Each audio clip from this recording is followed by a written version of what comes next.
Bonjour à tous, avec l'aide de Dieu, le Yom Yom du 7 Rajvan. Tout d'abord, le Rabbi nous dit il faut étudier le Chumash du jour, le Télim du jour, le Tanya du jour. Puis le Rabbi nous ramène l'extrait d'un discours que le Rabbi précédent a dit lors d'une Brit Mila, que le Rabbi lui-même donc était présent là-bas en 1935, en 5695. Et tout d'abord, à savoir qu'il existe 3 circoncisions. Il existe 3 orlotes, 3 prépuces. Il y a le prépuce donc de la Brit Mila, de la circoncision, ce qu'on appelle la circoncision. Puis il y a le prépuce qui a sur la langue, c'est-à-dire de faire attention, de ne pas dire des mensonges, de ne pas dire du mal de quelqu'un d'autre. Enlever donc ce prépuce et en échange, qu'il n'y a que des paroles de sainteté, et par cela on dévoile donc cette alliance en enlevant ce prépuce négatif qu'il peut y avoir sur la langue.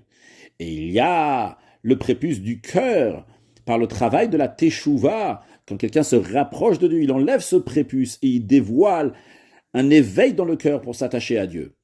Et ce que le rabbi précédent a dit lors de la Brit Mila, ce que le rabbi nous dit dans le Hayom Yom, c'est qu'avant le don de la Torah, l'ordre des choses était, comme on le retrouve chez Avram Avinu, que d'abord, tu as trouvé que son cœur, il était fidèle. C'est-à-dire qu'Avram Avinu a commencé donc par enlever le prépuce du cœur. Après ça, Avram Avinu ne s'est pas arrêté là. Il a continué, il est parti aussi dans la parole. Il a fait dire à tout le monde qu'il y a un Dieu unique qui fait exister le monde. Il est passé à la parole.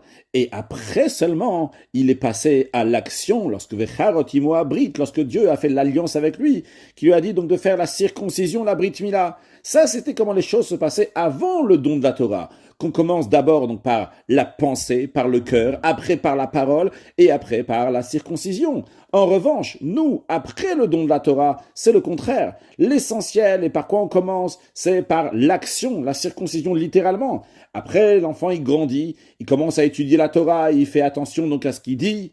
Et après cela, donc par tous les efforts qu'on fait, on arrive à faire la circoncision du cœur. C'est-à-dire qu'après le don de la Torah, c'est le Maaseh Dibur Marshava.